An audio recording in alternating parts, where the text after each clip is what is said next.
मेरे लाल शांत हो जाओ, ध्यान दो। कल हम लोग क्या सीखे क्या? सवाल बना रहे थे।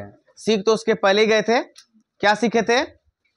कि किसी आव्यूह को या किसी आव्यूह का व्युत्क्रम कैसे हम फाइंड करते हैं, यानी उसका इनवर्स कैसे फाइंड करते हैं, ये हम लोग कल सीख लिए थे। सवाल भी बहुत सारा बना लिए थे, ठीक है। अब हमें नहीं लगता कोई सवाल उसमें बचा होगा, और होगा भी तो हम बताएंगे नहीं, क्योंकि समय बहुत लगता है। एक ही सवाल में 1 घंटा लग जाता है, ठीक है ना। तो इसमें एक सवाल बेटा है ऑब्जेक्टिव, और वो एकदम लॉलीपॉप टाइप का क्वेश्चन है, ठीक है। देख कैसे बताते हैं। क्वेश्चन नंबर 18 क्या है, बुक में देखना, एक्सरसाइज 3.4। क्वेश्चन है कि ए तथा बी दो आव्यूह हैं, एक दूसरे के व्युत्क्रम होंगे। क्या होंगे? एक दूसरे के व्युत्क्रम होंगे, प्रतिलोम होंगे। कब? हम बताए थे ना कि एक ए आव्यूह दूसरा बी आव्यूह, ये दोनों एक दूसरे के व्युत्क्रम कब होते हैं ना। तो आपने कहा था सर जब ए बी बराबर बी ए हो जाए और ये दोनों बराबर किसके हो जाए, यानी ए बी का मल्टीपल बी ए का मल्टीपल आइडेंटिटी के बराबर हो जाए, तब जब आप क्या कह सकते हैं कि तब ये दोनों व्युत्क्रमणीय आव्यूह हैं। ये तो इंट्रो में ही हो गया था, इसके इंट्रो में ही हो गया था ना। चलिए ये क्वेश्चन भी आपका हो गया खत्म। जो भी ऑप्शनल होगा देख लीजिएगा आपका। अब है आपका अगला मिसलेनियस एग्जाम्पल, यानी विविध उदाहरण। विविध उदाहरण देखिए, हम लोग किसी भी सवाल को छोड़ने वाले नहीं हैं, चाहे वो विविध उदाहरण का हो, चाहे वो एग्जाम्पल का हो, किसी का भी हो, हम लोग कोई नहीं छोड़ेंगे। क्यों? क्योंकि मिसलेनियस एग्जाम्पल से और मिसलेनियस एक्सरसाइज से दोनों से एग्जाम में सवाल पूछे जाते हैं। अब वो क्लास 10th में हम लोग नहीं है कि जहां पर ऐच्छिक लिखा होगा तो हम छोड़ देंगे। वहां ऐच्छिक लिखा रहता था तो इच्छा से होता था, यहाँ ऐच्छिक नहीं लिखा है, यहाँ लिखा है विविध उदाहरण या विविध प्रश्नावली। तो यहाँ एक एक सवाल हमको बनाना है। और याद रखिएगा आपके एनसीईआरटी बुक का आपको लेसन का सवाल इतना आसान मिलेगा और विविध का सवाल उससे कहीं ज्यादा भारी मिलेगा, यानी कोई लेवल का जो सवाल है वो विविध में ही मिलेगा। तो आज हम लोग करेंगे विविध एग्जाम्पल करेंगे, यानी मिसलेनियस एग्जाम्पल करेंगे। चलिए, और कौन सा करेंगे वो भी देख लेना। विविध, अंग्रेजी वाले भाई अंग्रेजी में लिखिएगा। विविध उदाहरण हम लोग करने वाले हैं। एक्सरसाइज कितना का? 3 का। कितना का? 3 का। Be careful. और क्वेश्चन नंबर करेंगे, यानी एग्जाम्पल नंबर करेंगे हम लोग 26। कौन सा? 26। अब 26 नंबर अगर आप सवाल को देखोगे ना तो आप थोड़ा सा डरे हुए महसूस करोगे खुद को। क्वेश्चन कैसे, मैं बताता हूं। यहां लिखा है ए अगर एक आव्यूह है तो हमें सिद्ध करना है कि ए पर पावर n बराबर cos n theta sin n theta minus sin n theta cos n theta n belong to n। क्या करना है समझ नहीं आया? कुछ भी नहीं आया समझ में? बुक निकालो बेटा, बुक उसमें नहीं है विविध क्या? देखो तो नई वाली बुक में शायद होना तो चाहिए। है, देखो तो ये क्या है? इसमें 2 ही होगा, 3 नहीं होगा। इसमें 3 है पहले वाले बुक में। अब ये जो सिद्ध करने वाला बात है ना, शायद अगर किताब ने लिखा है तो अच्छी बात है, नहीं तो आपको हम बताते हैं ये सिद्ध कैसे होता है। ये गणित आगमन के सिद्धांत से होता है। क्या होता है? गणितीय आगमन के सिद्धांत से साबित होता है, ठीक है। और ये क्लास 11 में जो बच्चे नहीं पढ़े थे अच्छी बात है, जो पढ़े थे और अच्छी बात है। 11 में इसको पढ़ना चाहिए था लेकिन हम लोगों ने नहीं पढ़ा, ठीक है। और इसका पूरा डिटेल क्लास तो हम नहीं लेके चलेंगे, क्या कि फुल डिटेल पढ़ाने का मतलब है फिर आव्यूह से दिमाग भटक जाना। इसमें जो जरूरत की चीजें हैं मैं उसको लिखाऊंगा, समझाऊंगा, अब प्रूफ हो जाएगा। गणित आगमन का सिद्धांत अंग्रेजी में क्या कहलाता है जी? हाँ, mathematical induction, principle of mathematical induction. शायद जो बच्चे पढ़े होंगे थोड़ा ध्यान में होगा, नहीं पढ़े तो भी यहाँ दिक्कत हम होने नहीं देंगे, गारंटी बात, हम दिक्कत होने नहीं देंगे। अब ये क्या होता है इसको समझना बहुत जरूरी है कि ये चीजें होती क्या हैं। देखो, जब कोई चीज एक होता है और उसका प्रभाव सब पर पड़ता है, ठीक है ना, तो उसी क्रम में वो गणित आगमन सिद्धांत लागू हुआ था। जैसे मान लो, एक एग्जांपल ले रहा हूं मैं,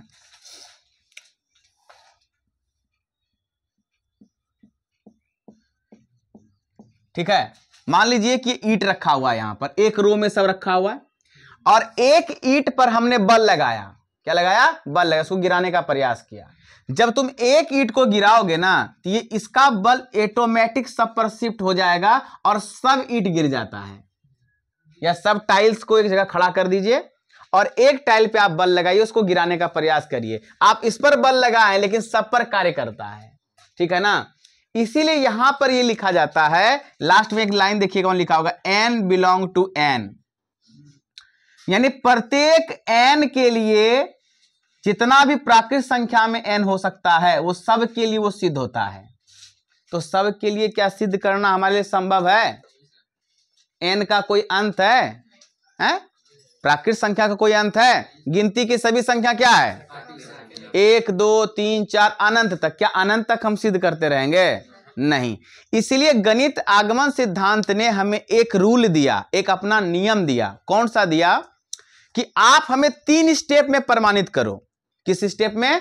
3 स्टेप में। पहला स्टेप है n बराबर 1 के लिए।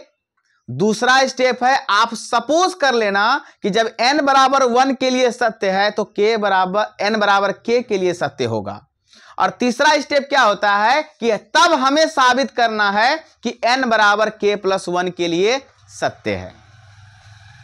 यह सवाल सीखना इसलिए जरूरी है क्योंकि इस तरह का आपके एग्जाम्पल में, एग्जाम्पल क्या विविध है ना, विविध का एग्जाम्पल, विविध का सवाल मतलब प्रश्नावली में भी है।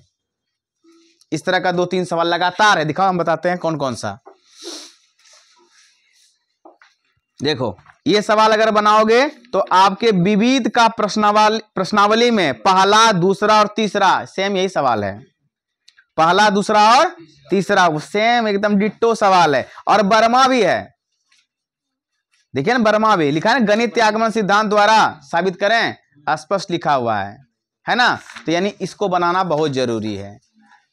तो सुनो ध्यान से, फिर से एकदम आसान शब्दों में, नहीं तो आप लोग को लगेगा ज्यादा क्या टेंशन, एक सर नया हमको दे दिए, पढ़े लिखे कुछ नहीं थे, 11 में मौज कर रहे थे सर, उस समय हम लोग आनंद ले रहे थे जीवन का कि 10वां के बाद स्वतंत्रता आज़ादी किसे कहते हैं, हम लोग सर वही ले रहे थे। आप क्यों झूठो मूठो टेंशन दे रहे हैं? देगरमा नहीं पढ़ा, नहीं पढ़ा, आप लोग नहीं पढ़े, आपका कर्म कांड है, वो भोगना भी आप ही को पड़ेगा। क्या सुतोष, गलत मैं बोल रहा बेटा? नहीं, आज तक मैं गलत बोल ही नहीं सकता, बोला ही नहीं, क्यों मैं बोलूंगा। तो चलिए, तो अब हम गणित आगमन सिद्धांत को देखते हैं कि उससे किसी भी प्रश्न को, किसी भी कथन को कैसे साबित किया जाता है। हम 3 स्टेप में कार्य करते हैं। कितने स्टेप में? 3 स्टेप में। देखिए, पहला स्टेप कहता है कि n बराबर 1 के लिए सत्य है। क्या है? सत्य है, यानी सत्य साबित करना है। फिर हमें मान लेना है, ये पहला स्टेप था। स्टेप फर्स्ट, स्टेप सेकंड, मान लेना है कि n बराबर k के लिए क्या है? स्टेटमेंट सत्य है।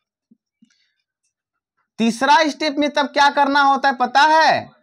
तो n बराबर k प्लस 1 के लिए सत्य साबित करना है, सत्य साबित करना है। ए भाई, यही है पंगा। जब तक मैं एक सवाल आपको बता नहीं दूंगा ना, तब तक ये चीज मत्थे आपके नहीं चढ़ने वाला, क्योंकि आपका ये छूटा हुआ चीज है, ठीक है ना। एकदम जैसे बता रहा हूं, सिर्फ सुनते और समझते रहना। 3 स्टेप में कार्य होगा। कितने स्टेप में? पहला स्टेप है n बराबर 1 के लिए सत्य साबित करना, यानी LHS बराबर। दूसरे स्टेप में हमें मान लेना है कि n बराबर k के लिए वो कथन क्या है? सत्य है। तो तीसरा में क्या होगा कि जब k के लिए सत्य होगा तो k प्लस 1 के लिए भी सत्य होगा। बात समझे? अब इसको लिखने का कैसा तरीका होता है वो मैं आपको दिखाता हूं। इसको मिटा दूं? चलो देखो, तो पहले क्या दिया है बेटा उसको लिख देते हैं। दिया क्या है? a बराबर कुछ दिया है, शायद एक मैट्रिक्स दिया है। बोलो क्या दिया है? Cos theta sine theta minus sine theta cos theta, ये आपका गिवन है ना, ये चीजें दी गई है। तो उस कथन को कौन से कथन को वहां पर लिखा होगा देखना, a to the power n बराबर कॉस एन थीटा फिर sine n theta minus sine n theta cos n theta, ये प्रूव करना है। देखो तो उसको एक कथन मानेंगे। क्या मानेंगे? एक कथन। कथन मानने का देखो क्या तरीका है। माना कि Pn, उसको क्या मान लेते हैं? Pn एक कथन है, एक कथन है, ठीक है। तो उसको लिखें कैसे? इसीलिए Pn सच डेट मतलब इस प्रकार, ऐसा है कह सकते हैं। a to the power n बराबर cos n theta sine n theta minus sine n theta cos n theta, यही प्रूव करना होता है। ये ना है, Pn एक कथन है, इतना बराबर इतना, इतना बराबर इतना। यही कथन को हमें 3 चरणों में सिद्ध करना है। कितने चरणों में? 3 चरणों में। एक n बराबर 1 के लिए, एक n बराबर k के लिए मान लेना है, और n बराबर k प्लस 1 के लिए साबित करके दिखा देना है, नहीं ना, इसी कथन को। ठीक है, जो बच्चे नए होंगे उनसे थोड़ा सा सॉरी, आपको समझ नहीं आएगा ये बातें अब समझ में आएगी। नए एक्सरसाइज जब हम डिटर्मिनेंट को स्टार्ट करेंगे तब आप लोग को वहां से पकड़ मिलेगा। ठीक है, फिलहाल आप जितना समझ पा रहे हैं उतना समझिए, अब्सेंट करिएगा तो फिर वो भी नहीं समझिएगा, बाकी आपकी इच्छा। ठीक है, चलिए आगे का चर्चा लेते हैं। हमने क्या कहा कि हमें 3 स्टेप में कार्य करना है, यानी इतना बराबर इतना हर हाल में हमें प्रूव करके दिखाना है, जो भी n के जगह होगा। तो अब लेंगे स्टेप फर्स्ट। स्टेप फर्स्ट क्या कहता है बेटा कि n बराबर 1 के लिए तो अब देखो जहां जहां इस कथन में बेटा n होगा वहां क्या करोगे? a करोगे, n करोगे। ठीक है, तो अब लिखेंगे Pn मतलब क्या? 1 सच डेट जहां जहां बोले क्या है वहां क्या? a पर पावर 1 लिखो चाहे ना लिखो कोई फर्क पड़ता है, क्योंकि एक किसी संख्या पर, किसी चर पर, किसी अचर पर पावर 1 छिपा होता है, लिखते बेटा उसको नहीं है। बराबर ये क्या हो जाएगा? कॉस n के जगह 1 इंटू थीटा, फिर यहां भी वही same sine theta minus sine theta cos theta. क्या देखो सत्य हुआ? LHS बराबर RHS आपको दिख रहा है। a का मान क्या था सवाल में? यही था ना, यही प्रमाणित हो गया। तो क्या लिखोगे कि अतः n बराबर 1 के लिए P1 सत्य है। तुम लोग भाई कुछ अलग सत्य वाला सिस्टम में नहीं चले जाना।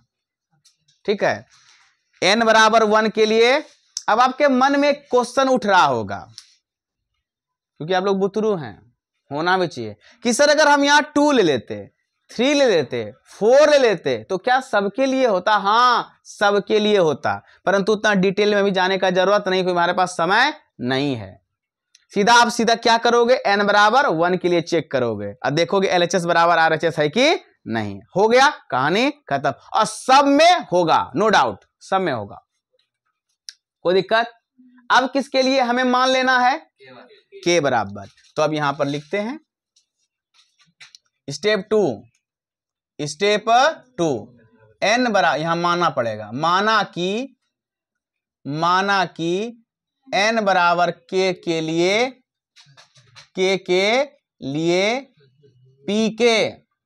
pk सत्य है। मतलब किताब को अगर तुम गौर से देखोगे बेटा ना, तो उसमें n बिलोंग टू n लिखा होगा, प्राकृत संख्या। तो प्राकृत संख्या के बटे में तो हो ही नहीं सकता, वो 1 से ही आरंभ होगा गिनती का अनंत संख्याएं। चलो और कोई दिक्कत, कोई कंफ्यूजन पूछ लिया करो, शर्माना नहीं है, बिल्कुल भी नहीं। गाली बात देना मेरा धर्म है। आपका भी अपना काम है, अपना धर्म है, पूछिए, ठीक है ना, बस इससे पूछा करो। तो स्टेप 2 के लिए हमने क्या किया बेटा, मान लिया कि n बराबर k के लिए p के क्या है, सत्य है। तब जहां जहां पर उस कथन में आपको क्या दिखेगा, n, क्या रखोगे, चलो तो लिखेंगे p के, यही ना है, देखो p के सच डेट a पर पावर k, हाँ कि ना, अरे बोल भाई, ठीक, बराबर कॉस, हाँ k थीटा, फिर साइन के थीटा, यानी आप लोग समझ रहे हैं, माइनस साइन के थीटा कॉस के थीटा, यानी आप लोग बुतरू होशियार हो गए, धीरे धीरे होंगे, ठीक। कोई तकलीफ बेटा यहां तक, ये हमने माना, अब इसमें छेड़ना आपको नहीं है, छेड़ना नहीं, क्योंकि ये माना गया चीज है, इसको हमने मान लिया कि ये सत्य है, हो चाहे न हो, हम उससे कोई लेना देना नहीं है, हमने इसको क्या किया है, माना है। अब तब जब ये माना है ना, तब तीसरा n बराबर k+1 के लिए तब हमें साबित करना पड़ेगा, तब क्या करना पड़ेगा, तब साबित करना पड़ेगा। देखिए लिखते हैं स्टेप 3, तो n बराबर k+1 के लिए p k+1 सत्य होगा, सत्य होगा, क्या बेटा, हाँ वो सत्य है बेटा, आप नहीं समझे बात, रुको रुको जैसे समझाने दो। अगर हम n के जगह 1 लिए थे, तो 1 लिए तो भी देखे हमने LHS बराबर, यानी सत्य था, 2 लेते तो भी होता, 3 लेते तब भी होता, 4 लेते तो भी, 5 6 7 अनंत तक, तो अनंत के जगह हमने क्या ले लिया, k, तो k के लिए भी स्टेटमेंट क्या होगा, सत्य होगा। यही बस लिखने का टेक्निक है, वो तरीका है वो। तो हमें साबित करना है कि इसके लिए भी सत्य होना चाहिए, ठीक है। चलो अब काम करते हैं, तो p k+1, तो जहां जहां फंक्शन में, जहां जहां आपकी स्टेटमेंट में क्या है, n है, वहां क्या रखोगे, देखो यहां पर देखो n था तो यहां क्या रख दिए, अब a पर पावर क्या होगा बेटा, k+1 बराबर यहां क्या होगा, cos k+1 इंटू थीटा, फिर यहां क्या होगा, sine k+1 into theta, minus sine k+1 into theta, cos k+1 into theta. अब जितना बुद्धि विवेक भगवान ने हम लोगों को दिया है, अगर हम किसी तरह इतना बराबर इतना प्रमाणित कर दें, इतना बराबर इतना प्रमाणित कर दें, तो हम कह सकते हैं n के जगह कुछ भी ले लेंगे ना, तो ये स्टेटमेंट सबके लिए क्या माना जाएगा, सत्य माना जाएगा। यही होता है, 3 चरण में काम करना पड़ता है, समझ रहे हो ना। मैं अपना पूरा 100% लगा रहा हूं कि आपको समझा दूं, अगर आप नहीं भी पढ़े हुए 11 तो समझा दूं, अगर नहीं समझ में भी आएगा तो मैं कुछ कर नहीं सकता, कुछ नहीं। अब तो दोबारा वीडियो देखना, ठीक है, हो सकता है समझ आए तो ठीक है, नहीं आए तो भी ठीक है। चलो अब आगे देखते हैं। अब आगे क्या करेंगे, इसके बराबर हमें ये दिखाना है बेटा, तो ये LHS हो गया, ये RHS हो गया, तो अब लिखेंगे नाउ, यानी अब LHS बराबर a⁴k+1। आपके मन में अभी अजीब सा क्वेश्चन आएगा, मास्टर साहब पक्का आप नशाबाज हो गए हो, पक्का यहां कुछ है ये नहीं है, क्या ही प्रूव कर देंगे हम, है बस आपके आंख से ओझल है थोड़ा सा, अभी देखना।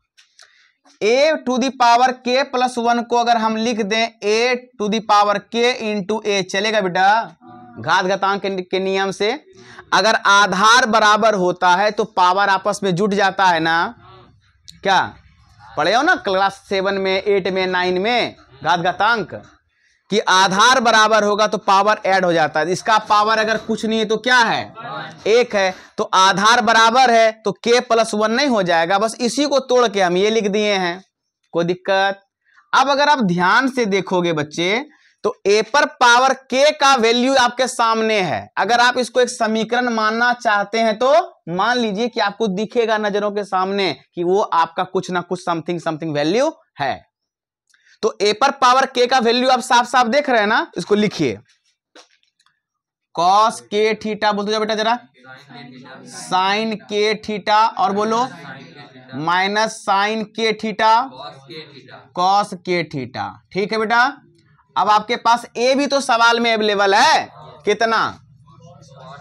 Cos theta sine theta minus sine theta cos theta, है ना। अब बस हम शिद्दत से इन दोनों का मल्टीप्लाई कर देंगे, ऑटोमेटिक यहां आ जाएंगे, ऑटोमेटिक आ जाएंगे। समझ आया कुछ बात मेरा? अब बस मेरा खेल है मैट्रिक्स का गुना करना। क्या करना? गुना करना। क्या यहां तक सब बात समझे? यहीं तक सवाले है। अब तो गुना करना तो पीछे सीखवे किए थे, कर देंगे खाली बस। ठीक है, आप पहले यहां तक नोट डाउन करिए अच्छे से, तब आगे की बात करते हैं। स्टार्ट कर दिए? चलो, प्रूफ क्या करना है वो रहने देते हैं ना, बाकी सब मिटा देते हैं। ये हमको प्रूफ करके दिखाना था ये चीज। चलो भाई,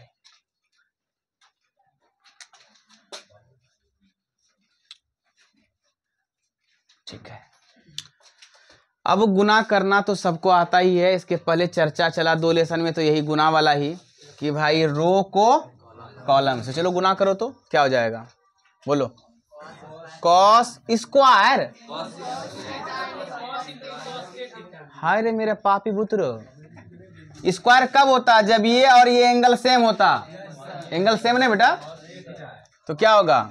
कॉस के थीटा इंटू कॉस, फिर क्या करोगे? प्लस, फिर इसको इससे plus minus, plus minus, minus ही डायरेक्ट कर देते हैं। अब तो समझ गए क्या होता है वहां। क्या हो जाएगा? साइन के थीटा इंटू, रो को कॉलम से कर दिए, अब पहला रो को दूसरे कॉलम से, तो क्या होगा? जगह छोड़ेंगे, कॉस के थीटा इंटू साइन थीटा, फिर यहां प्लस साइन के थीटा, साइन के थीटा इंटू कॉस थीटा। कोई तकलीफ? पहला रो पहला कॉलम, पहला रो दूसरा कॉलम। जो बच्चे थोड़े नए हैं उसको देखिए, हमने इसको इससे किया, फिर हमने इसको इससे किया। कोई दिक्कत? आगे बढ़ो। अब नीचे वाले का क्या हुआ है मार्कर? चलो भाई गुना करते हैं, बोलो तो क्या होगा बेटा? माइनस साइन के थीटा इंटू कॉस थीटा, फिर माइनस माइनस होगा बेटा, माइनस प्लस माइनस, अब प्लस माइनस माइनस क्या होगा? कॉस के थीटा साइन थीटा। मोहन पकड़ रहा है बात। अब चलो दूसरे से करो, माइनस साइन के थीटा इंटू साइन थीटा, फिर प्लस कॉस के थीटा कॉस थीटा। अब देखिए आपका जो कर्म कांड है 11 का, वो आपको तकलीफ यहां देगा। क्लास 11 का ट्रिग्नोमेट्री का फॉर्मूला है ना, पढ़े तो नहीं थे 11? जो भी है बैठ के। अब देखना सूत्र क्या लगेगा। अगर हम इसे ए कहना चालू करें और इसे बी कहना चालू करें, तो ये भी तो ए हो जाएगा और ये हो जाएगा बी। तो cos A into cos B minus sine A into sine B, formula क्या होता है? Cos A plus B. तो कॉस ए का काम के थीटा प्लस थीटा, यही ना? देखे कोई तकलीफ? उसी तरह सिमिलरली आगे भी विचार करेंगे हम लोग। देखो इसको मान लो ए, इसको मान लो बात नहीं किया करो बी, और ये तब यही तो ए हो जाएगा, फिर ये क्या हो जाएगा? बी। अब ध्यान से देखो, sign A cos B, cos A sine B. ध्यान से, sign A cos B plus cos A sign B क्या होता है फॉर्मूला? साइन ए प्लस बी। तो साइन ए का मान के थीटा, बी का मान थीटा। कोई तकलीफ क्या? अब एक काम कर लो बच्चों, इससे माइनस कॉमन करो, माइनस जैसे कॉमन करोगे यहां क्या बन जाएगा? प्लस। समझ में आया? क्या किए? अब डायरेक्ट फॉर्मूला। अब इसको अगर ए कहें, इसको बी, तो sign A cos B plus cos A sine B, तो साइन ए प्लस है तो माइनस लग के ना, तो माइनस साइन के theta plus theta.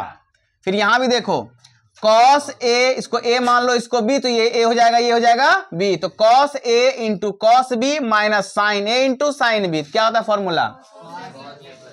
Cos A plus B, यही ना। चल भाई अब देखो, कॉस दोनों से थीटा कॉमन ले लो यारों, क्या हो जाएगा? के थीटा, के अगर ये थीटा कॉमन लेंगे तो बचेगा के प्लस 1 इंटू थीटा। सेम उसी तरह साइन के plus 1 into theta minus sine into sorry हम इंटू बोल रहे हैं, गलती बात, यहां पर होगा के प्लस 1 इंटू थीटा, यहां इंटू वाला होगा, ये इंटू नहीं होता, एंगल होता है। कॉस के प्लस 1 इंटू थीटा, आप अगर ध्यान से देखो बराबर RHS है, PROVED प्रूव्ड। देखो अभी उतारना नहीं, अभी नहीं उतारना, हमने k प्लस 1 के लिए इसको साबित करके दिखाया कि नहीं दिखाया? कब सुनो ध्यान से, कब साबित किया? जब n बराबर 1 के लिए सत्य था, और तब हमने माना कि n बराबर k के लिए भी सत्य होगा, तो हमने क्या दिखाया कि k प्लस 1 के लिए भी ये कथन क्या होगा? सत्य होगा। क्या सत्य हुआ? लास्ट में एक लाइन बड़ी प्यारा लिखना पड़ता है, लास्ट में। अंग्रेजी वाले बुतरू, CBSE वाले अंग्रेजी में लिख लेंगे, हम हिंदी पूरा लिख देते हैं। अतः गणितीय आगमन के सिद्धांत से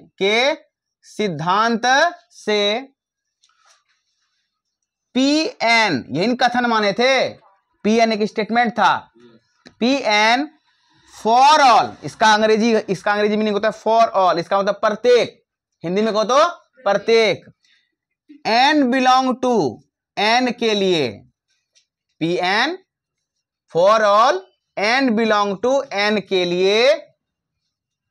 लिए सत्य है। क्या है? सत्य। इसका मीनिंग भी समझना चाहिए, समझिए इसे, नहीं तो ये स्टेटमेंट इतना गो लाइन आप याद कर लेना लास्ट में लिखने के लिए, कि अगर आप n के जगह इस कथन में नेचुरल नंबर से कुछ भी उठा के डाल दो, प्राकृतिक संख्या से कुछ भी उठा के डाल दो, तो ये आपका क्या होगा? साबित होगा, यानी LHS बराबर RHS होगा, सिद्ध हो जाएगा। कुछ भी डाल दो। RHS कहां से लाएं? ये LHS था, ये तुम्हारा, बोलो LHS पे कार्य चला, करते हम किसके बराबर हो गए? ये ना RHS है तुम्हारा, LHS और ये RHS। और बोलो, कोई दिक्कत? आपका तो बेटा यही ना LHS हुआ, ये आपका LHS है लेफ्ट हैंड साइड, और ये टोटल आपका क्या है? RHS है, राइट हैंड साइड है। तो हमने इसको हल करके कहां पहुंचा? RHS पे। देखो है ना समान। तो लास्ट में एक लाइन लिख देंगे प्यारा सा, कि अतः गणित आगमन के सिद्धांत से Pn for all n belong to n के लिए क्या है? सत्य है। कहानी खत्म, उतार लीजिए।